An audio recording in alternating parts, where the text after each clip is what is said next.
വനിതാ പോലീസുകാർ സ്റ്റേഷന് പുറത്തിറങ്ങി ഡ്യൂട്ടി ചെയ്യണമെന്ന നിർദ്ദേശവുമായി കാഞ്ഞങ്ങാട് ഡിവൈഎസ്പി.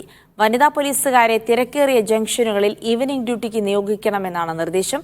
ഇതിനിടെ തിരുവനന്തപുരം റൂറൽ എസ്പിയുടെ സർക്കുലറിൽ പോലീസിനുള്ളിൽ തന്നെ എതിർപ്പ് രൂക്ഷമായി. വനിതാ പോലീസുകാർ സ്റ്റേഷനുള്ളിൽ തന്നെയുള്ള ഡ്യൂട്ടി മാത്രമേ ചെയ്യുന്നുള്ളൂ എന്ന കണ്ടെത്തലിനെ തുടർന്നാണ് ഡിവൈഎസ്പിയുടെ നിർദ്ദേശം വന്നത്. തിങ്കളാഴ്ച മുതൽ ആഴ്ചയിൽ 3 ദിവസം വനിതാ പോലീസ് ഉദ്യോഗസ്ഥരെ വൈകിട്ട് 3 മുതൽ 6 വരെ സ്റ്റേഷൻ അതിർത്തിയിലെ തിരക്കേറിയ ജംഗ്ഷനുകളിൽ ഈവനിംഗ് ബീറ്റ് ഡ്യൂട്ടിക്ക് നിയോഗിക്കണമെന്നാണ് നിർദ്ദേശം.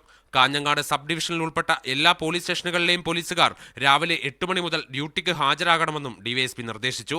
കാസർഗോഡ് ജില്ലാ പോലീസ് മേധാവി നൽകുന്ന നിർദ്ദേശങ്ങൾ അനുസരിക്കുന്നത് ചുരുക്കം ചിലർ മാത്രമാണെന്ന വിമർശനവും ഡിവൈഎസ്പി ഉന്നയിച്ചു.